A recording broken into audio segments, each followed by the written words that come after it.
नमस्कार विद्यार्थी मित्रांनो, मी सुशील दरवरे तुमचं स्वागत करतो. MPSC टेक्निकल पूर्व परीक्षा जी 17 डिसेंबरला झालेली आहे त्या पेपरमधील अंकगणित व बुद्धिमत्तेचे डिस्कशन्स आपण आज बघणार आहोत. आणि ज्यांनी माझी जी टेस्ट सिरीज रेझोनन्स IS मध्ये मी पेपर सेट केलेले होते, रेझोनन्स IS पुणे, ती जी टेस्ट सिरीज दिलेली असेल तर त्यांना या पेपरमधील कोणताही प्रश्न नवीन वाटलेला नसेल, कारण की सगळे प्रश्न तशाच प्रकारे आलेले आहेत. तर चला आपण सॉल्व करूया. क्वेश्चन नंबर 71 हा वेन आकृतीच्या आधारे सॉल्व करण्याचा प्रश्न आहे. म्हणजे 73 विद्यार्थी असलेल्या वर्गातील काही विद्यार्थी केवळ गिटार आणि काही केवळ बासरी वाजवू शकतात. म्हणजेच काय, दोन प्रकारचे इथे विद्यार्थी आहेत, गिटार आणि बासरी वाजवणारे. तर आपण अशा प्रकारे दोन वर्तुळे तयार करतो. हा जो भाग असतो तो रिप्रेझेंट करतो फक्त गिटार वाजवण्यावाल्यांना. हा भाग समजा याला आपण A नाव देऊया, याला B आणि याला C. तर A म्हणजे काय असतील, फक्त गिटार वाजवणारे. B म्हणजे कोणता भाग असेल, दोन्ही गिटार व बासरी वाजवणारे दोन्ही. C म्हणजे काय असेल, फक्त बासरी वाजवणारे. अशा प्रकारे आपल्याला हा प्रश्न सॉल्व करावा लागतो. ओके. आणि अशा प्रकारचे प्रश्न, एखादा प्रश्न असतोच आपल्याला राज्यसेवा म्हणजे MPSC द्वारे घेण्यात येणाऱ्या परीक्षांमध्ये. पुढे लिहिण्यात आलेलं आहे 11 विद्यार्थी गिटार आणि बासरी दोन्ही वाजवू शकतात. म्हणजेच हे 11 जे असतील ते या भागात येतील जे दोन्ही वाजवू शकतात, कारण की B हा भाग कुणाला दर्शवितो, दोन्ही वाद्य वाजवणाऱ्या विद्यार्थ्यांना दर्शवितो. जर गिटार वाजवू शकणाऱ्या विद्यार्थ्यांची संख्या 31 आहे. गिटार वाजवणारे म्हणजे काय, A + B, म्हणजे हे पूर्ण वर्तुळ गिटार वाजवणाऱ्या मुलांना, विद्यार्थ्यांना रिप्रेझेंट करत आहे. तर हे मिळून 31 असणार. ऑलरेडी 11 आपल्याला मिळालेले आहेत, म्हणजेच इथे किती असणार, 20 विद्यार्थी असणार फक्त गिटार वाजवणारे. आणि पुढे म्हणण्यात आलेलं आहे तर केवळ बासरी वाजवू शकणाऱ्यावर केवळ गिटार वाजवू शकणाऱ्या विद्यार्थ्यांची एकूण संख्या किती. आता एकूण विद्यार्थी आहेत 73, 73 विद्यार्थी आहेत एकूण. म्हणजेच A + B + C हे मिळून होणार 73. आता ह्या दोघांची मिळून बेरीज किती होणार, 31. म्हणजेच 73 मधून 31 जर वजा केले तर आपल्याला 42 मिळणार आहेत. म्हणजे फक्त बासरी वाजवणाऱ्या विद्यार्थ्यांची संख्या किती होणार, 42. तर आता प्रश्न विचारलेला आहे केवळ बासरी वाजवणारे. आता केवळ बासरी वाजवणारे म्हणजे किती, 42, व केवळ गिटार वाजवू शकणारे म्हणजे किती, 20. म्हणजेच या प्रश्नाचं योग्य उत्तर कोणतं येणार, पर्याय क्रमांक 4 हे या प्रश्नाचं योग्य उत्तर असेल. अशा प्रकारे हा प्रश्न सॉल्व करायचा होता. आता आपण पुढील प्रश्न बघूया 72 क्रमांकाचा. आणि खूप सोपा असा प्रश्न आहे. इथे आपल्याला प्रश्न सॉल्व करताना ABCDची आवश्यकता, इंग्रजी वर्णमालेची आवश्यकता आपल्याला लागणार आहे. प्रश्न आहे CXFUIR आणि इथे क्वेश्चन मार्क आणि त्यानंतर OL. तर इथे आपण कशा प्रकारे प्रश्न सॉल्व करतो, पहिल्या अक्षराची एक सिरीज तयार करतो, दुसऱ्या अक्षराची एक सिरीज तयार करतो. म्हणजे C पासून F पर्यंत, F पासून I पर्यंत आणि I पासून पुढे. C पासून जर F पर्यंत आपण गेलो तर DEF म्हणजे तिसऱ्या क्रमांकावर आहे, C च्या नंतर हे तिसऱ्या क्रमांकावर आहे, म्हणून प्लसचं चिन्ह दिलेलं आहे आपण. F नंतर I तर बघा FGHI म्हणजे F पासून I सुद्धा तिसऱ्या क्रमांकावर आहे, म्हणजे +3. आता I पासून सुद्धा तिसऱ्या क्रमांकावरील अक्षर आपल्याला घ्यावे लागेल. तर I च्या नंतर तिसऱ्या क्रमांकावर IJK आणि L, म्हणजे उत्तराची सुरुवात L पासून होणार आहे आणि L ने सुरू होणारा एकच पर्याय अवेलेबल आहे, तो म्हणजे पर्याय क्रमांक 1. त्यामुळे ह्या प्रश्नाचे योग्य उत्तर जे आहे ते असणार आहे पर्याय क्रमांक 1. त्यानंतर प्रश्न क्रमांक 73 जो आहे तो संख्येवर आधारित प्रश्न होता, ज्याला आपण कूट प्रश्न सुद्धा म्हणतो. आणि अशा प्रकारचे प्रश्न विविध लॉजिक्स आपण अप्लाय करू शकतो. एकूण 6 लॉजिक्स यामध्ये असतात. म्हणजे वर्गांचे लॉजिक असतात, घनांचे लॉजिक असतात, बेरीज, वजाबाकी, मूळ संख्या, असे विविध प्रकारचे लॉजिक्स असतात. आणि ज्यावेळी असा पॅटर्न असतो, आता टेस्ट सिरीजमध्ये असा प्रश्न आपण घेतलेला आहे आणि त्यामध्ये सुद्धा पॅटर्न एक्सप्लेन केलेला होता मी, की ज्यावेळी हे मिडल नंबर्स इथे 1 आहे, जसं 621 आहे, तर यांच्या सहाय्याने, म्हणजे वरचे 3 अंक आणि खालचे 3 अंक यांच्या सहाय्याने हे अंक तयार झाले तर कशा प्रकारे होऊ शकतात, तर यांचा गुणाकार, यांची बेरीज होऊ शकते, किंवा यांची वजाबाकी किंवा बेरीज, इथे अशा प्रकारे हे अंक मिळू शकतात. आणि हा जो प्रश्न आलेला आहे आपल्याला परीक्षेमध्ये, त्यामध्ये लॉजिक काय आहे, तर पहिला अंक घेतला आपण, 8 आणि 2 यांच्यातील फरक किती आहे, 6. 4 आणि 2 यांच्यातील फरक किती आहे, 2. 2 आणि 1 यांच्यातील फरक किती आहे, 1. म्हणजे खूप सोपा असा हा प्रश्न होता, फक्त डिफरन्स किंवा वजाबाकी करायची होती. 9 आणि 3 यांच्यातील फरक 6. 6 आणि 5 यांच्यातील फरक 1. 3 आणि 2 यांच्यातील फरक 1. आता अशाच प्रकारे इथे सुद्धा 7 आणि कोणत्या अंकातील फरक 5 येणार, तर ऑब्व्हियसली इथे जर 2 असेल किंवा 2 असेल तरच इथे फरक किती असू शकतो 5, म्हणजे उत्तर जे आहे ते 2 या अंकाने सुरू होणार आहे. तर एकच असा पर्याय आपल्याकडे उपलब्ध आहे, पर्याय क्रमांक 4. इथे सुद्धा तुम्ही टिक करू शकता. आणि जर इथे 2, 4, 6 लिहिले तरी तुम्ही बघू शकता 8 आणि 4 यांच्यातील फरक 4, 9 आणि 6 यांच्यातील फरक 3, म्हणजेच फक्त अंकांची वजाबाकी इथे करायची होती. अशा प्रकारचा हा प्रश्न होता सोपा. त्यानंतर प्रश्न क्रमांक 74 आपण बघूया. अक्षरे आणि संख्या यांना जोडून खूपच प्रश्न आपल्याला ह्या परीक्षेमध्ये दिसलेले आहेत. जो सुरुवातीचा पॅटर्न होता, आधी आयोग जशा प्रकारचा पॅटर्न फॉलो करत होता तशाच प्रकारचा पॅटर्न आपल्याला इथे विचारण्यात आलेला आहे. तर इथे सुद्धा आता एक सिरीज आपल्याला देण्यात आलेली आहे, X11, V13, S17 आणि O23 क्वेश्चन मार्क. आता इथे अक्षरांची एक सिरीज आणि संख्यांची एक सिरीज आपल्याला तयार करायची आहे. आता X पासून V, S, O अशा प्रकारे आपण इथे सॉल्व करू शकतो. आणि इथे जर आपण अंकांची सिरीज बघितली तर 11 नंतर 13, 13 नंतर 17 आणि 17 नंतर 23 एक प्रकारे मूळ संख्या पण दिसत आहेत, पण इथे 19 ही मूळ संख्या मिसिंग आहे, त्यामुळे फरक आपण बघू शकतो.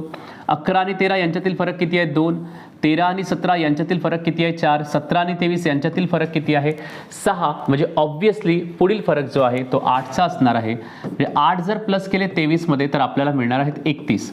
आता आपण फक्त अंकांच्या किंवा संख्येच्या सहाय्याने जर गेलं तरी आपल्याला उत्तर मिळू शकत होतं. पर्याय क्रमांक कोणता 3 हे या प्रश्नाचं योग्य उत्तर असेल. आणि इथे सुद्धा तुम्ही लॉजिक अप्लाय करू शकता. जर रिव्हर्स ऑर्डरमध्ये गेलो तर ABCD O P Q R S म्हणजे 4थ्या क्रमांकाचे अक्षर आहे रिव्हर्स ऑर्डरमध्ये. S पासून जर V मध्ये गेलो PQR S T U आणि V म्हणजे +3 होत आहेत रिव्हर्स ऑर्डरमध्ये.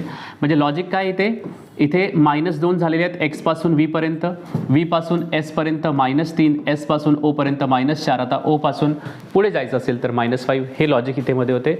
पण संख्येच्या आधारावर सुद्धा हा प्रश्न सॉल्व्ह करता आला असता. आता पुढे बघू शकतो प्रश्न क्रमांक 75. पुन्हा हा संख्येवर आधारित प्रश्न होता आणि यामध्ये ज्या संख्या आपल्याला दिसत आहेत त्या सर्व वर्ग संख्या आहेत, म्हणजे 81, 64 आणि 9 आणि मध्ये यांच्या सहाय्याने ही संख्या तयार झालेली आहे 20. आता ही संख्या कशी प्रकारे तयार झाली असेल तर 81 कुणाचा वर्ग आहे 9चा, 64 कुणाचा वर्ग आहे 8चा आणि 9 कुणाचा वर्ग आहे 3चा. जर आपण या तीनही संख्यांची बेरीज केली ज्यांचेही वर्ग आहेत तर आपल्याला बेरीज किती मिळणार आहे 20. तशाच प्रकारे इथे सुद्धा तुम्ही क्रॉस चेक करू शकता. 36 हा 6चा वर्ग आहे, 144 हा 12चा वर्ग आहे आणि 25 हा 5चा वर्ग आहे. तर यांची सुद्धा बेरीज केली तर आपल्याला 23 मिळणार आहे. तशाच प्रकारे इथे 49 हा 7चा वर्ग आहे, 4 हा 2चा वर्ग आहे, म्हणजे 7 आणि 2 9. आता इथे जी संख्या येईल ती 9 असेल तरच 9 आणि 9 18 एकूण बेरीज येणार आहे, म्हणजे इथे 9चा वर्ग असायला पाहिजे. म्हणजेच पर्याय क्रमांक 1 हे या प्रश्नाचे योग्य उत्तर असेल आहे 75 क्रमांकाच्या प्रश्नांचे. तर खूप वेटेज होता अक्षर मालिका आणि संख्यांवर आधारित प्रश्नांमध्ये. आता पुढील प्रश्न आपण बघूया. पुढील प्रश्न सुद्धा 76 क्रमांकाचा आणि 78 क्रमांकाचा पुन्हा संख्यांवर आधारित प्रश्न आहे.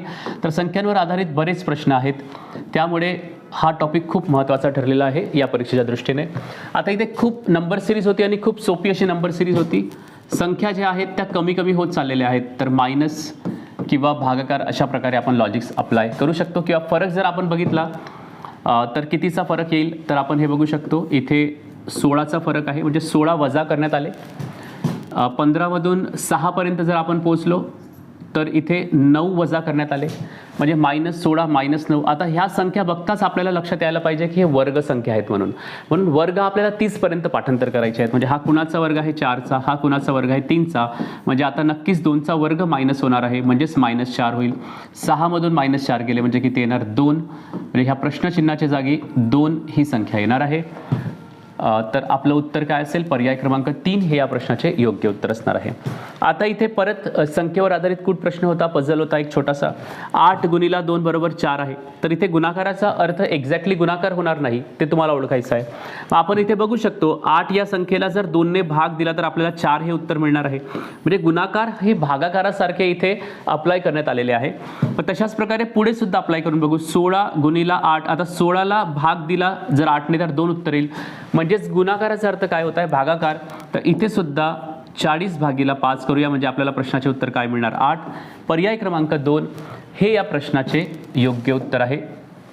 तर पुढील परीक्षा ज्या आहेत MPSCच्या किंवा संयुक्त पूर्व परीक्षा ज्या आहेत त्यामध्ये सुद्धा मॅथ्स रिझनिंग या विषयावर तुम्ही फोकस करा, जेणेकरून कसं आहे की परीक्षेतील आताचे जे प्रश्न आहेत ते खूप डिफिकल्ट नसतात, लेवल इझी टू मॉडरेट असतो, त्यामुळे तुम्ही खूप चांगला स्कोर करू शकता. आता हा प्रश्न जो आहे तो थोडा कॉम्प्लिकेटेड प्रश्न आहे आणि इथे एक्झॅक्ट लॉजिक मिळत नाही आहे. कदाचित आयोग प्रश्न कॅन्सल करेल की आणखी काही दुसरे लॉजिक देईल, पण तरीसुद्धा एका उत्तरापर्यंत पोहोचता येईल, पण त्यामध्ये लॉजिक्स कम्प्लिटली सॅटिस्फाईड करणारे नाही आहे. एक्झॅक्ट जे लॉजिक म्हणतो ते आपल्याला मिळत नाही आहे, तरीसुद्धा ते लॉजिक मी तुमच्यासोबत शेअर करतो. पण हा प्रश्न काही वेगळ्या पद्धतीने सुद्धा कदाचित आयोगाने काही मिस्टेक केली असेल किंवा काही दुसरे लॉजिक अप्लाय केले असेल तर तसं होऊ शकतं. पण तरीसुद्धा बऱ्याच विद्यार्थ्यांनी अशा प्रकारे लॉजिक अप्लाय केलेले असेल. HXD हा कोड होता, तर जो कोड आहे म्हणजे हा ॲनालॉजीचा प्रश्न आहे, परस्पर संबंधाचा प्रश्न आहे. या अक्षराचा संबंध या अक्षरातील ग्रुपचा संबंध या अक्षराच्या ग्रुपच्या संबंधासोबत आहे. मग इथे आपल्याला एक लॉजिक काढावे लागते आणि तेच लॉजिक आपल्याला इथे अप्लाय करावे लागते. तर बघा FVJ सोबत HXD आहे, तिथे लॉजिक अशा प्रकारे तयार होत आहे की याला रिव्हर्स ऑर्डरमध्ये जर आपण लिहिलं, म्हणजे पहिल्याचा कोड शेवटी जर आपण घेतला तर रिव्हर्स ऑर्डर तयार होईल. आणि यांचे रिलेशन आपण इथे बघूया. तर इथे येणार आहे -2, इथे येत आहे +2, इथे येत आहे -2. ओके, म्हणजे +2 -2 आणि -2. मग इथे एक अक्षरांचा ग्रुप असेल आणि त्याचे लॉजिक आपल्याला कुठे लावायचे आहे, TWP सोबत. पण असे कोणतेच लॉजिक इथे अप्लाय होत नाही आहे. पण एक असा हा पर्याय आहे, कोणता, NUR, ज्यामध्ये 2-2चा डिफरन्स येत आहे, पण ह्याच सिक्वेन्सने येत नाही. म्हणजे -2 +2 -2 अशा प्रकारे येत नाही आहे. तर आपण जर बघितलं इथे NUR हे उत्तर जर घेतलं तर मग याचा हा कुणासाठी कोड होणार, या शब्दाचे रिव्हर्स आपल्याला करावे लागेल. म्हणजेच हा जर आपण ऑप्शन म्हणून घेतला तर याचे रिव्हर्स आपण इथे लिहूया लॉजिकप्रमाणे, कारण की याचा कोडाचा संबंध आपण HXD सोबत लावलेला आहे आणि HXD आपण रिव्हर्स ऑर्डरमध्ये लिहिलेला होता. त्यामुळे NUR साठी TWP घेतला तर आपल्याला PWT लिहावा लागेल. तर इथे आपण बघू शकतो NOP म्हणजे +2, UVW म्हणजे +2, RST म्हणजे +2. आता इथे 2-2चा फरक तर आहे, पण या सिक्वेन्समध्ये लॉजिक मिळत नाही आहे. म्हणजे ते ॲक्च्युली कसं असायला पाहिजे होतं, -2 +2 -2, पण इथे प्रत्येक जागी +2 +2 +2 मिळत आहे. इतर कोणतेही लॉजिक इथे अद्याप मला तरी सापडलेले नाही. त्यामुळे कदाचित हे आन्सर असू शकते, कारण की 2-2चा फरक येत आहे. पण ॲक्च्युअली जे लॉजिक आहे ते आपण याला म्हणू शकत नाही. पण आता कोणतेच उत्तर मॅच करत नाही आहे, त्यामुळे आपण या ऑप्शनसोबत जाऊ शकतो. त्यामुळे आता पुढील प्रश्न आपण सॉल्व करूया. पुढील प्रश्न जो होता तो क्रिटिकल रिझनिंगचा प्रश्न होता, म्हणजेच विधाने आणि निष्कर्ष अशा प्रकारचे प्रश्न सुद्धा आपल्याला परीक्षेत येतात. त्या प्रश्नांसाठी सुद्धा तुम्हाला तयार राहायचं आहे. आता आपण इथे बघू शकतो विधान देण्यात आलेले आहे, औरंगाबाद ते चेन्नई प्रवास हवाई मार्गाने जलद होतो, म्हणजे लवकर पोहोचता येतं हवाई मार्गाने. मग कोणता निष्कर्ष आपण काढू शकतो, तर औरंगाबाद आणि चेन्नई ही ठिकाणे हवाई मार्गाने जोडलेली आहेत. हो, ऑब्व्हियसली ती हवाई मार्गाने जोडलेली असतील म्हणूनच तर हवाई मार्गाने प्रवास जलद होतो. त्यामुळे पहिला निष्कर्ष अगदी योग्य असेल. आणि दुसरा निष्कर्ष बघा, औरंगाबाद ते चेन्नईसाठी दुसरा कोणताही दळणवळणाचा मार्ग उपलब्ध नाही. हा निष्कर्ष आपल्याला काढता येत नाही, कारण की एखादी गोष्ट जलद आहे की हे कशावरून लक्षात येईल, त्यामध्ये तुलना झालेली असेल, म्हणजेच काय, इतर मार्गसुद्धा अवेलेबल असतील. त्यामुळे दुसरा निष्कर्ष चुकीचा आहे. या प्रश्नाचं उत्तर येणार आहे फक्त निष्कर्ष 1 बरोबर. त्यानंतरचा प्रश्न होता गणितीय क्रियांचा, म्हणजे बॉडमसचा रूल अप्लाय करायचा आहे. इथे फक्त चिन्हे ठेवायची होती तुम्हाला पर्यायामधून आणि बघायचं होतं बॉडमसचा रूल अप्लाय करून की 201 हे उत्तर येते की नाही. आता संख्या कशा आहेत, 42, 6 आणि 51 आहेत. आणि या छोट्या छोट्या संख्यांपासून मोठी संख्या तयार झालेली आहे. मग आपण एक अंदाज लावू शकतो की गुणाकाराचं चिन्ह तर नक्की असणारच आहे, तरच इतक्या मोठ्या संख्येपर्यंत आपल्याला पोहोचता येईल. त्यामुळे गुणाकार असलेला हा पर्याय आपण सर्वप्रथम चेक करूया. जर इथे गुणाकार आपण ठेवला आणि इथे मायनस जर केले तर आपण बॉडमासच्या नियमानुसार, म्हणजे कंचे भागोबेव या नियमानुसार सर्वप्रथम गुणाकार सॉल्व करणार. तर 42 × 6 बरोबर किती होणार, 6 × 2 = 12, हातचा 1, 6 × 4 = 24 आणि 1 = 25. आणि त्यामधून जर 51 वजा केले तर आपल्याला 201 हे उत्तर मिळते. म्हणजे डावी बाजू बरोबर उजवी बाजू इथे आलेली आहे. त्यामुळे या प्रश्नाचे उत्तर कोणते आहे, पर्याय क्रमांक 2 हे अगदी योग्य उत्तर आहे. खूप लवकर सॉल्व होणारे असे हे प्रश्न होते. त्यामुळे आय होप की तुम्ही हे प्रश्न व्यवस्थितरित्या सॉल्व केलेच असतील. त्यानंतरचा प्रश्न होता एजेसवर आधारित, वय या टॉपिकवर आधारित हा प्रश्न देण्यात आलेला आहे. मुलीचे वय 16 वर्षे आहे. एक मुलगी आहे, तिचे वय 16 वर्षे आहे आणि मुलगी ही आई वडिलांच्या लग्नानंतर 1 वर्षांनी जन्मलेली आहे. याचाच अर्थ तिच्या आईवडिलांचे लग्न जे आहे ते लग्नाला 17 वर्ष झालेले असतील, कारण की ती 1 वर्षानंतर जन्माला आलेली आहे. तिचे वय 16 आहे, म्हणजे यांचे लग्न कधी झालेले आहे? 17 वर्षापूर्वी आजपासून यांचे लग्न झालेलं आहे. आता पुढे म्हणत आहे, जर आई वडिलांच्या वयांची बेरीज आणि लग्नाच्या वर्षाची बेरीज. बघा, आई वडिलांचे वय म्हणजे समजा आईचे वय, आता इथे पुढे रिलेशन सुद्धा देण्यात आलेलं आहे की आईचे वय वडिलांच्या वयापेक्षा 3 वर्षांनी कमी असेल, म्हणजे वडिलांचे वय आपण x मानूया आणि आईचे वय किती मानूया? x - 3, किंवा अशा प्रकारे सुद्धा करू शकता, आईचे वय x आणि वडिलांचे वय किती? x + 3. तर आई व वडिलांच्या वयांची बेरीज इथे आपण बघू शकतो, आई वडिलांच्या वयांची बेरीज. आता आई वडिलांचे वय किती आहे? आईचे वय x आणि वडिलांचे वय x + 3, यांची बेरीज कुणासोबत? आणि लग्नाच्या वर्षाची बेरीज. लग्नाला वर्ष किती झालेली आहेत? 17 वर्ष झालेली आहेत, म्हणजे +17 बरोबर किती होणार? 116. अशा प्रकारे ही इक्वेशन तयार होईल. म्हणजे कुणाचे वय? आईचे वय, वडिलांचे वय आणि त्यांचे लग्न झालेले आहेत तितके वर्ष, यांची बेरीज किती? 116. तर हा प्रश्न आपण सॉल्व्ह करूया. x + x किती होणार? 2x. 3 आणि 17 होणार 20. 20 उजवीकडे शिफ्ट होतील तर ते मायनसमध्ये जातील, म्हणजेच इथे येणार 116 - 20 बरोबर 96, म्हणजे x बरोबर किती? 48 हे आलेलं आहे. आणि प्रश्न काय विचारलेला आहे? तर वडिलांचे वय किती? वडिलांचे वय किती गृहीत धरले होते आपण? x + 3, म्हणजेच x ची किंमत 48 आहे, तर 48 + 3 बरोबर 51 हे या प्रश्नाचे योग्य उत्तर असणार आहे. तर एजेसवरील हा प्रश्न होता. त्यानंतर प्रश्न क्रमांक 82, खूप सोपा असा प्रश्न, संख्येवर आधारित प्रश्न आहे.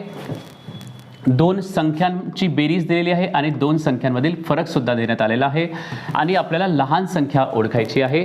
आता ऑप्शनमधून सुद्धा तुम्ही विचार करू शकता किंवा इक्वेशन सुद्धा तयार करू शकता. म्हणजे 2 संख्यांची बेरीज 50 आहे, तर x + y बरोबर 50 होणार आणि 2 संख्यातील फरक म्हणजेच वजाबाकी किती आहे? 22. तर अशा प्रकारे या इक्वेशन एकरेषीय समीकरण सॉल्व्ह करून सुद्धा तुम्ही सॉल्व्ह करू शकता. म्हणजे दोघांची जर बेरीज केली आपण तर y आणि y कॅन्सल होणार, x + x किती होणार? 2x. मग या बाजूची पण बेरीज करतो आपण, 72. x बरोबर किती होणार? 36. म्हणजे एक संख्या 36 मिळालेली आहे 50 पैकी आणि दोघांची बेरीज किती आहे? 50. तर दुसरी संख्या ऑब्व्हियसली किती असेल? 14. पहिली संख्या 36 तर दुसरी संख्या 14, तेव्हाच आपल्याला बेरीज किती मिळणार आहे? 50. तर लहान संख्या कोणती? 14 हे उत्तर आलेलं आहे. किंवा तुम्ही ऑप्शनमधून सुद्धा विचार करू शकता. आता लहान संख्या 28 तर असू शकत नाही, कारण की बेरीज जर 50 आहे आणि एक संख्या 28 आहे, तर दुसरी संख्या किती होणार? 22. तर ऑब्व्हियसली 28 ही मोठी संख्या असायला पाहिजे, तर हा पर्याय असू शकत नाही. दुसरा 30 हा पर्याय सुद्धा असू शकत नाही, कारण की 2 संख्यांची बेरीज 50 आहे आणि त्यापेक्षा मोठी संख्या जी असेल ती 25 पेक्षा मोठीच असणार आहे. तर 2च पर्याय आपल्याकडे उपलब्ध आहेत, 14 आणि 5. तर त्यापैकी लहान संख्या 14 कन्सिडर केली तर मोठी संख्या किती होणार? 36च होणार, कारण की दोघांची बेरीज कुणाच्या बरोबर पाहिजे? 50च्या बरोबर पाहिजे. आणि आता यांची वजाबाकी सुद्धा करून बघायची. जर ऑप्शनमधून आपल्याला सॉल्व्ह करायचं असेल तर यांची वजाबाकी 22 येत आहे, म्हणजे प्रश्नातील अट पूर्ण होत आहे. त्यामुळे या प्रश्नाचे उत्तर काय असेल आहे? पर्याय क्रमांक 2 हे या प्रश्नाचे उत्तर असणार आहे. आता त्यानंतर प्रश्न क्रमांक 83 आपण सॉल्व्ह करूया. परत हा खूपच असा सोपा प्रश्न होता, काही कॅल्क्युलेशनची इथे आवश्यकता नाही. प्रश्न म्हणण्यात आलेला आहे 83 क्रमांकाचा. विनयला आठवते की त्याच्या आईचा वाढदिवस 26 ऑगस्टच्या नंतर परंतु 29 ऑगस्टच्या आत येत आहे. म्हणजे 2च डेट्स अवेलेबल आहेत तिथे. मग आता 26 ऑगस्टच्या नंतर म्हणजे 27 आणि 28, कारण की 29च्या आधी म्हणजे ह्या 2च डेट अवेलेबल असतील. म्हणजे विनयनुसार आईचा वाढदिवस कधी येतो? 27 किंवा 28 तारखेला. आणि पुढे म्हणण्यात आलेलं आहे, जर तर त्याच्या भावाला विकासला आठवते की आईचा वाढदिवस 27 सप्टेंबर नंतर येतो. म्हणजे आपल्याकडे 2 डेट्स अवेलेबल होत्या, 27 आणि 28. त्यापैकी 27 ही डेट सुद्धा कॅन्सल झालेली आहे, म्हणजे एकच डेट आपल्याकडे उर्वरित आहे, कोणती? 28. त्यामुळे पर्याय क्रमांक 3 हे या प्रश्नाचे योग्य उत्तर असणार आहे. आता हा प्रश्न जो आहे, अगेन हा प्रश्न थोडा कॉम्प्लिकेटेड आहे, कारण की यामध्ये काही एक्सप्लेनेशन दिलेलं नाही. ज्यांची मॅथमॅटिक्सची प्रॅक्टिस असेल तो हा प्रश्न सॉल्व्ह करू शकतील, कारण की ते f काय आहे हे आपल्याला सांगण्यात आलेलं नाही आहे. त्यामुळे कदाचित आयोग हा प्रश्न रद्द करू शकतो, पण याचं उत्तर काढता येईल. f म्हणजेच काय आहे? फ्रिक्वेन्सी आहे. एफ म्हणजेच काय आहे, फ्रिक्वेन्सी म्हणजेच वारंवारिता ज्याला आपण म्हणतो, म्हणजे एखादी संख्या किती वेळा येते हे आपल्याला सांगण्यात आलेलं आहे. आणि प्रश्न काय आहे बघा, खालील संख्यात्मक माहितीच्या मध्यमान 6 आहे. मध्यमान किंवा मीन म्हणजेच ॲव्हरेज ज्याला आपण म्हणतो, सरासरी म्हणतो, ही संख्यांची बेरीज भागीला एकूण संख्या. तर खालील माहितीतील पी ची किंमत काढायची आहे. आता बघा ही संख्या आहे, प्रथम संख्या कोणती आहे 2 आणि तिची वारंवारिता किती आहे 3, म्हणजे 2 हे 3 वेळा आलेले आहेत, म्हणजेच यांची बेरीज किती होणार 2×3=6, ही यांची बेरीज झालेली आहे. आणि एकूण संख्या किती मिळाली आहेत, मी इथे एकूण संख्या लिहितो, कारण की सरासरी किंवा मध्यमान काढण्यासाठी संख्यांची बेरीज करावी लागेल आणि एकूण संख्यांनी भाग द्यावा लागेल. तर एकूण संख्या आपल्याला मिळाल्यात 3 + 2 5 आणि 3 8 आणि 1 9 आणि 2 11. एकूण संख्या किती आहेत 11, म्हणजे सरासरी किंवा मध्यमान काढताना आपल्याला 11 ने भाग द्यावा लागेल, पण यांची बेरीज आधी करावी लागेल. तर ही फ्रिक्वेन्सी म्हणजे 2 ही संख्या 3 वेळा आलेली आहे, म्हणजे त्यांची बेरीज किती होणार 2 + 2 + 2 म्हणजे 6. त्यानंतर 4 ही संख्या 2 वेळा आलेली आहे, म्हणजे त्यांची बेरीज किती होणार 4 × 2 म्हणजेच 8. 6 ही संख्या 3 वेळा म्हणजे 6×3=18. 10 × 1 = 10 आणि p+5 हे 2 वेळा आलेले आहेत, आणि p+5 ला आपण जर 2 ने गुणाकार केला तर आपल्याला किती मिळणार आहेत 2p+10. बघा 2 × p बरोबर 2p आणि 2 × 5 बरोबर 10 आणि भागीला 11 हे आपलं उत्तर असणार आहे, मध्यमान असणार आहे. ओके, तर आता बेरीज करूया. 6 आणि 8 14, 14 आणि 18 32, 32 आणि 10 42, 42 आणि 10 52. तर हे 52 + 2p भागीला 11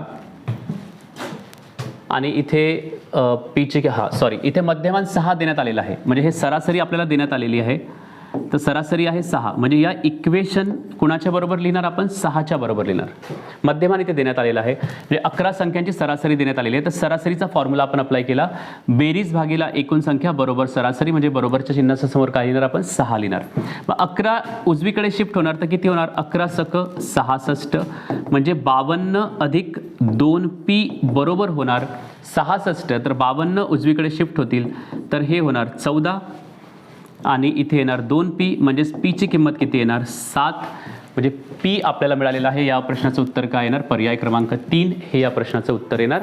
इथे मध्यमान देण्यात आलेलं होतं किती संख्यांचे 11 संख्यांचे.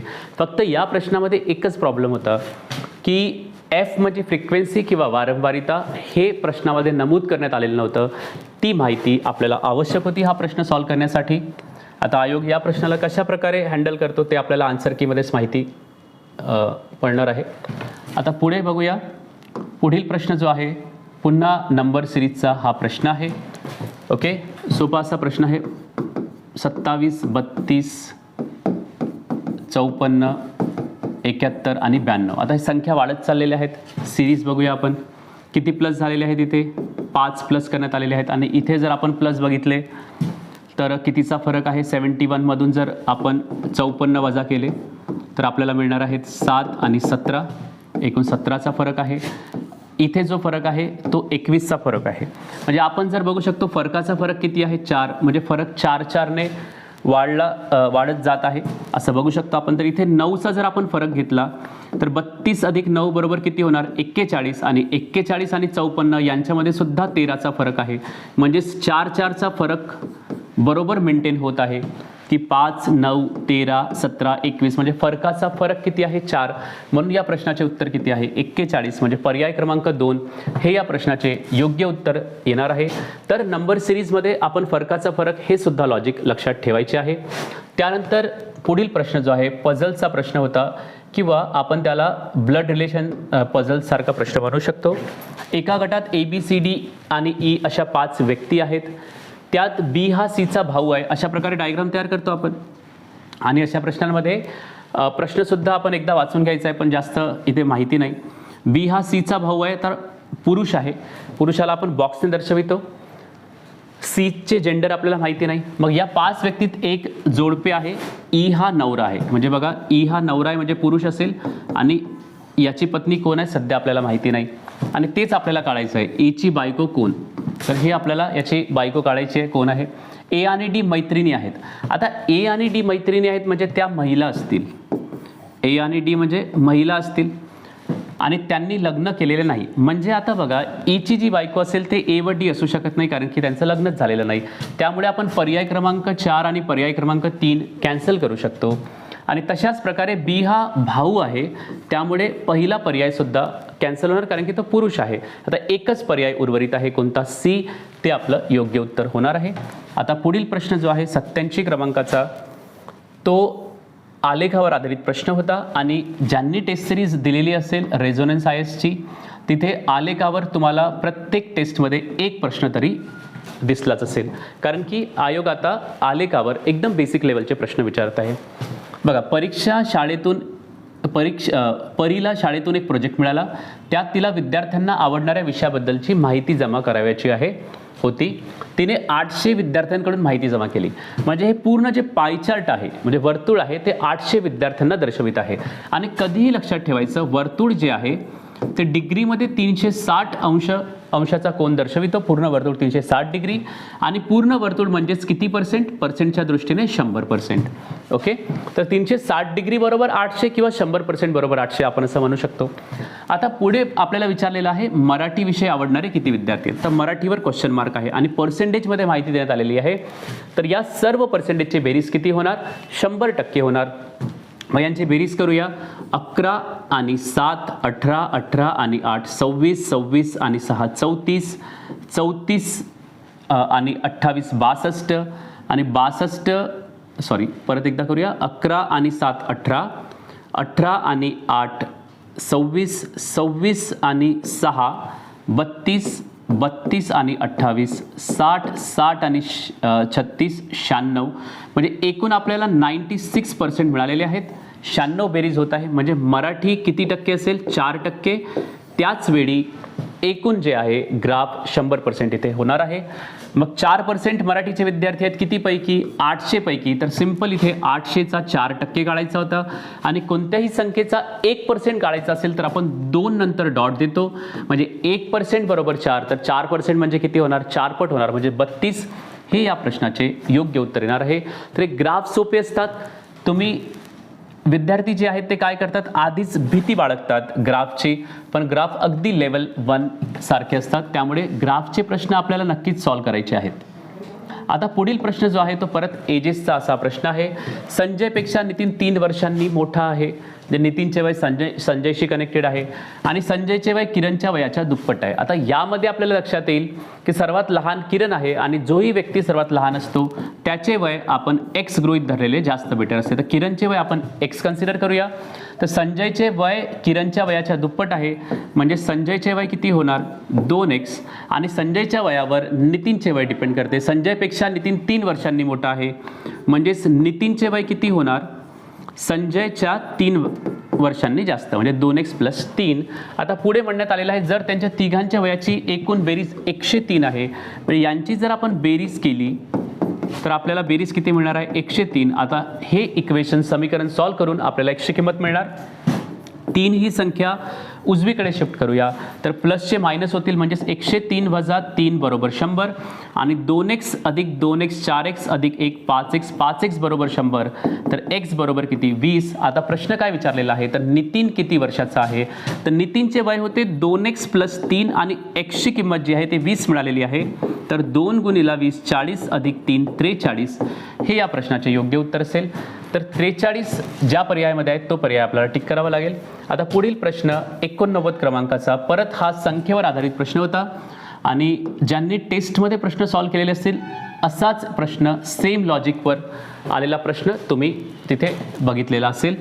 आता इथे एक जो चार्ट आहे तो कमी कमी होत चाललेला आहे, आणि या दोघांना मिळून ही संख्या तयार होत आहे, या दोघांना मिळून त्याच्या खालील संख्या तयार होत आहे. तर कशा प्रकारे होत आहे बघा.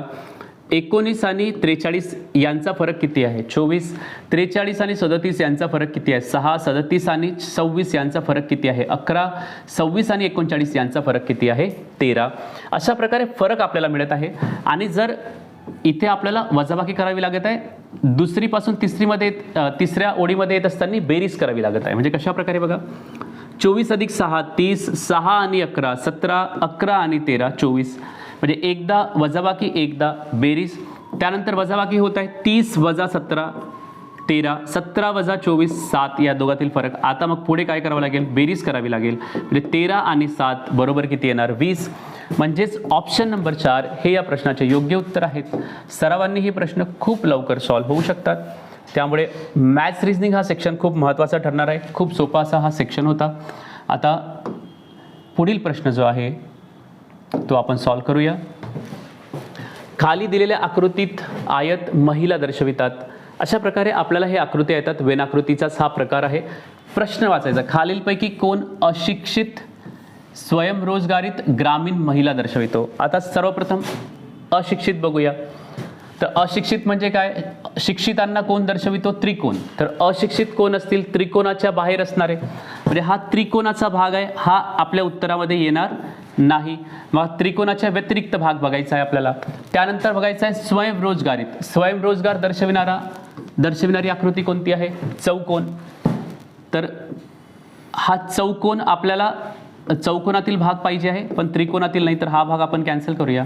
आणि ग्रामीण महिला दर्शविणारा, आता ग्रामीण दर्शविणारं काय आहे, वर्तुळ.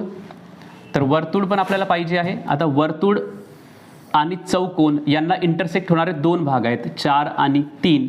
आणि महिलांना दर्शविणारा आपल्याला भाग पाहिजे आहे. तर महिला म्हणजे काय, आयत. तर आयत म्हणजेच कोणतं, तर आपल्याला ह्या दोघांपैकी एक ऑप्शन इथे चूज करावं लागेल. तर त्रिकोण 4 आणि 3 हे अशा प्रकारे आपल्याकडे दोन ऑप्शन्स आहेत. परत एकदा आपण बघूया. अशिक्षित पाहिजेत म्हणजे त्रिकोणाच्या बाहेर. स्वयंरोजगारीत स्वयंरोजगारांना चौकोन दर्शवितो आहे. ओके, म्हणजे हा पोर्शन दर्शवित आहे. वर्तुळ म्हणजे ग्रामीण महिला, आयत, अच्छा हा आयत आहे. ओके, तर या आयताच्या बाहेर हे 4 कॅन्सल झालेला आहे पर्याय. म्हणजे 3 ही संख्या कॉमन आहे. म्हणजे कुणामध्ये कॉमन आहे, परत एकदा समजावून सांगतो की बघा, अशिक्षित पाहिजे होते म्हणजे त्रिकोणाचा भाग आपल्याला नको, त्रिकोण कॅन्सल. स्वयंरोजगारीत पाहिजेत म्हणजे चौकोनाचा भाग पाहिजे आहे. तशाच प्रकारे ग्रामीण पाहिजे आहेत म्हणजेच वर्तुळसुद्धा पाहिजे आहे. आणि महिलासुद्धा पाहिजे आहेत म्हणजे आयतसुद्धा पाहिजे आहे. म्हणजे ह्या तीनही डायग्राममध्ये जी संख्या येणार ती कोणती संख्या आहे, 3. हे या प्रश्नाचे योग्य उत्तर असणार आहे, पर्याय क्रमांक 4. तर अशा प्रकारे हे प्रश्न तुम्हाला सॉल्व्ह करायचे होते. आता 91 क्रमांकाचा प्रश्न आहे, तो आहे संभाव्यतेवर आधारित. संभाव्यतेचा हा प्रश्न, संभाव्यतेमध्ये हा प्रश्न मोठा दिसत असला तरी खूप सोपा आहे. कारण की फक्त एकच इथून चेंडू बाहेर काढायचा आहे. एका पिशवीत 10 पांढरे, 16 लाल आणि 14 काळे चेंडू आहेत. या पिशवीतून एक चेंडू काढण्यात आला तर तो चेंडू लाल किंवा काळा चेंडू निघण्याची शक्यता किती. तर बघा, एकच चेंडू असेल तर सरळ आपण काउंटिंग करू शकतो. म्हणजे संभाव्यता किंवा प्रोबॅबिलिटी कशा प्रकारे काढतो, एकूण चेंडू किती, 10 आणि 16 26 आणि 14 30. 30 पैकी कशाची शक्यता काढायची आहे, लाल किंवा काळा. तर लाल किती आहेत, 16 आणि काळे किती आहेत, 14. म्हणजे सॉरी, हे एकूण चेंडू जे होणार ते 40 होणार. यांच्यापैकी लाल आणि काळा किती असणार, लाल 16 आणि काळे किती, 14. म्हणजे एकूण 30 चेंडू आवश्यक चेंडू आहेत. म्हणजे 30/40 जे आहेत हे या प्रश्नाचे योग्य उत्तर असणार आहे. डायरेक्ट का केलं, ज्यावेळी एक चेंडू काढायचा असतो त्यावेळी डायरेक्ट आपण असे कॅल्क्युलेशन्स करू शकतो की एकूण चेंडूमध्ये ज्याची शक्यता विचारलेली आहे ते चेंडू किती आहेत. पण समजा 2 चेंडू काढायचे असते तर आपण मग NCR म्हणजे कॉम्बिनेशनचा फॉर्म्युला अप्लाय केला असता.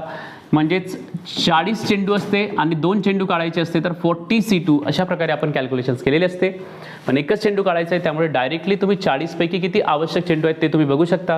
म्हणजे 30/40, 0 कॅन्सल, तर 3/4 हे या प्रश्नाचे योग्य उत्तर आले असते. आता पुढील प्रश्न जो आहे तो परत संख्येवर आधारित प्रश्न आहे, कूट प्रश्न आहे संख्येचा.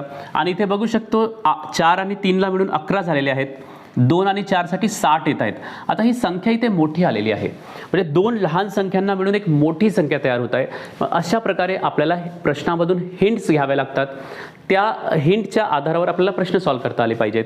तर लहान संख्यांना मिळून मोठी संख्या कशा प्रकारे तयार होऊ शकते, तर गुणाकार असू शकतो, घन असू शकतात, वर्गांची बेरीज असू शकते, घनांची बेरीज वजाबाकी असू शकते. अशा प्रकारे काहीतरी लॉजिक असू शकते. तर इथे आपण बघू शकतो लॉजिक काय आहे, इथे 4 आहे तर 4चा घन करण्यात येत आहे. 4चा घन किती 64 आणि 2चा घन किती 4, यांची वजाबाकी बरोबर किती येत आहे 60 येत आहे. म्हणजे एका संख्येचा घन आणि पहिल्या संख्येचा वर्ग याच्यातील फरक. तशाच प्रकारे इथे सुद्धा बघा 3चा घन किती 27 आणि 4चा वर्ग 16. 27 आणि 16 यांच्यामध्ये किती फरक आहे 11चा. मग इथे तशाच प्रकारे आपण 5चा घन कन्सिडर करूया. 5चा घन किती 125 आणि 3चा वर्ग म्हणजे 9 यांची वजाबाकी करूया तर आपल्याला 116 हे या प्रश्नाचे योग्य उत्तर मिळणार आहे. म्हणजे पर्याय क्रमांक 4 हे या प्रश्नाचे योग्य उत्तर असेल. आता पुढील प्रश्न आपण सॉल्व्ह करू. 93 क्रमांकाचा प्रश्न. डायरेक्शनचा हा प्रश्न होता, दिशामापनावर आधारित प्रश्न होता, तो सुद्धा सॉल्व्ह करूया आपण. सकाळी नीलम सूर्याच्या दिशेने चालायला सुरुवात करते. आता सूर्याच्या दिशेने म्हणजे पूर्वेला, इथे डायरेक्ट पूर्वेला नंतर त्या सूर्याच्या दिशेने म्हटलेलं आहे. तर सकाळी सूर्य कोणत्या दिशेला असतो पूर्वेला असतो. जर संध्याकाळचा वेळ असता तर मग पश्चिमेला सूर्य असता, तर पश्चिम दिशेला आपण सुरुवात केली असती. तर पूर्वेला चालण्यास सुरुवात करते, हे सुरुवातीचे स्थान आणि पूर्वेला या बाजूला ती चालत आहे. नीलम 8 किलोमीटर चालते. पुढे ती 90 डिग्रीच्या कोनात डावीकडे वळते. आता 90 डिग्रीच्या कोनात म्हणजे सरळ रेषेत डावीकडे म्हणजे वर, तर अशा प्रकारे ती वरच्या दिशेला जाणार आणि सरळ 12 किमी चालते. तर हे 12 किलोमीटरचे अंतर तिने कव्हर केलेले आहे. पुन्हा 90 डिग्रीच्या कोनात उजवीकडे वळते म्हणजे या बाजूला ती जात आहे आणि 8 किलोमीटर इथे चाललेली आहे. आता ती सुरुवातीच्या स्थानापासून किती अंतर दूर आहे आणि कोणत्या दिशेला आहे, म्हणजे हे जे आहे ते कोणत्या दिशेला हे काढायचं आहे. तर सुरुवातीच्या स्थानापासून तिची दिशा कोणती असेल ईशान्य, आणि पायथागोरस प्रमेयाच्या सहाय्याने आपल्याला हे अंतर काढावे लागेल. पण ईशान्येकडे 2 ऑप्शन्स आहेत आपल्याकडे, एक 18 आणि एक 20. तर आपण पायथागोरसचा प्रमेय इथे अप्लाय करू शकतो. हे अंतर आपल्याला काढायचे आहे. तर अशा प्रकारे या दोन्ही बाजू पुढे घेऊन आपण इथे 90 अंशाचा कोन तयार करूया, काटकोन त्रिकोण. ही बाजू किती होणार 8 आणि 8 16 आणि ही बाजू या बाजूच्या बरोबर असेल म्हणजेच किती 12. तर 16चा वर्ग किती 256 आणि 12चा वर्ग किती 144 बरोबर 400. 400चा घनमूळ करणार तर आपल्याला किती मिळणार उत्तर 20 मिळणार. म्हणजे 20 किलोमीटर ईशान्येकडे हे या प्रश्नाचे योग्य उत्तर असेल. पायथागोरसचा प्रमेय आपण इथे अप्लाय केलेला आहे. कर्णाचा वर्ग बरोबर बाजू 1चा वर्ग अधिक बाजू 2चा वर्ग. तर डायरेक्शनसाठी आपल्याला पायथागोरसचा प्रमेय लक्षात असणे खूप गरजेचं आहे. त्यानंतरचा पुढील प्रश्न जो होता तो सुद्धा आलेखावर आधारित होता, पाय चार्टशी संबंधित होता. टेबलच्या स्वरूपात दिलेला आहे पण प्रश्न हा पाय चार्ट प्रमाणेच आहे. काय प्रश्न विचारलेला आहे बघा. शाळेत येण्यासाठी विद्यार्थी खालील दळणवळणाचा उपयोग करीत असतील आणि ही माहिती जर पाय चार्टद्वारा दाखवण्यात आली. पाय चार्ट म्हणजे वर्तुळ, आणि हे वर्तुळ किती डिग्रीला दर्शविते 360 डिग्रीला दर्शविते. तर शाळेत पायी येणाऱ्या विद्यार्थ्यांसाठी किती अंशाचा कोन तयार होईल. आता बघा एकूण विद्यार्थी किती आहेत 6 आणि 4 10 आणि 7 17 आणि 8 25 आणि 5 30. एकूण 30 विद्यार्थी आहेत. ओके. आता 30 विद्यार्थी म्हणजे पूर्ण वर्तुळ तयार होणार आणि पूर्ण वर्तुळ किती डिग्रीला दर्शविते 360 डिग्री. याचाच अर्थ काय 30 विद्यार्थी बरोबर 360 डिग्री. आणि पायी चालणारे विद्यार्थी किती डिग्रीचा कोन तयार करतील तर पायी चालणारे किती विद्यार्थी आहेत 6 म्हणजे 6 बरोबर किती डिग्री. अशा प्रकारे हा प्रश्न सॉल्व्ह करायचा होता. 30 विद्यार्थी 360 डिग्री दर्शविणार तर 6 विद्यार्थी किती डिग्री दर्शविणार. तर तुम्ही क्रॉस मल्टिप्लिकेशन सुद्धा करू शकता किंवा इथे तुम्ही लक्ष देऊ शकता. 30ला जर आपण 5ने भाग दिला तर आपल्याला 6 मिळतील. म्हणून या संख्येला सुद्धा आपण 5ने भाग देऊया. तर 5 7 35 हातचा 1 आणि 5 2 10 म्हणजे 5ने भाग दिला तर उत्तर किती येणार 72 डिग्री. म्हणजे या प्रश्नाचे योग्य उत्तर काय असणार आहे पर्याय क्रमांक 3 हे या प्रश्नाचे योग्य उत्तर असणार आहे. आणि आता आपल्या परीक्षेमधील शेवटचा जो प्रश्न आहे तो आपण सॉल्व्ह करूया. असाच एक सिमिलर प्रश्न तुम्हाला मागील टेस्टमध्ये म्हणजे जी सर्वात शेवटची टेस्ट होती रेझोनन्स IS मधील त्यामध्ये आलेला आहे. फक्त संख्या बदललेल्या आहेत. बँकेतील भरतीसाठी 20 प्रश्नांची एक परीक्षा घेण्यात आली म्हणजे एकूण 20 प्रश्न होते. त्या परीक्षेत प्रत्येक बरोबर येणाऱ्या उत्तरासाठी 5 गुण मिळतात तर प्रत्येक चुकलेल्या उत्तरासाठी 2 गुण कमी होतात. स्पंदनला त्या परीक्षेत फक्त 10 प्रश्न बरोबर सोडवता आले व त्याला किती गुण मिळालेत. आता इथे एक माहिती आणखी आपल्याला पाहिजे होती ती म्हणजे त्यांनी किती प्रश्न अटेम्प्ट केलेले आहेत. पण आता इथे असं काहीच देण्यात आलेलं नाही आहे. त्यामुळे आपण गृहीत धरूया की त्यांनी पूर्णच्या पूर्ण प्रश्न सॉल्व्ह केलेले आहेत. म्हणजे 10 प्रश्न कसे आहेत बरोबर आहेत म्हणजेच 10 प्रश्न त्याचे चुकलेले आहेत. मग त्याला किती गुण मिळतील तर 10 प्रश्नांसाठी जे बरोबर झाले झालेले आहेत ते 5 मार्क मिळतील, म्हणजेच एकूण 50 मार्क झाले. आणि 10 प्रश्न चुकीचे सॉल्व्ह केले तर प्रत्येक चुकीच्या प्रश्नासाठी 2 गुण कमी होतात, म्हणजेच 20 गुण त्याचे कमी होणार आहेत. म्हणजे 50 प्लस आणि 20 मायनस, म्हणजेच एकंदरीत त्याला किती गुण मिळणार आहेत? 30 गुण मिळणार आहेत. म्हणजे पर्याय क्रमांक 2 हे या प्रश्नाचे योग्य उत्तर असेल. पण प्रश्नामध्ये एक माहिती असणे गरजेचं होतं, पण ती देण्यात आलेली नाही की त्याने किती प्रश्न अटेम्प्ट केलेले आहेत. त्यामुळे आपण गृहीत धरलं की त्यांनी पूर्णच्या पूर्णच प्रश्न अटेम्प्ट केलेले आहेत. ओके, तर अशा प्रकारे हा प्रश्न होता. फक्त प्रश्न क्रमांक 78 जो आहे 78 क्रमांकाचा प्रश्न, त्यामध्ये जे लॉजिक आहे ते थोडे म्हणजे गडबड आहे त्यामध्ये, किंवा त्याचे योग्य लॉजिक आयोगाला काय एक्सपेक्टेड होतं ते आपल्याला माहिती झालेलं नाही आहे, कारण की बऱ्याच मेथड्स त्यामध्ये अप्लाय करून बघितलेले आहेत, पण ते +2 -2 अशा प्रकारचे लॉजिक आहे जे ऑप्शनमध्ये मॅच करत नाही. पण फक्त 2-2चा फरक घेतला अक्षरांमध्ये तर 78 प्रश्नामध्ये पर्याय क्रमांक 3 हे उत्तर आपण तिथे डिस्कस केलेलं आहे.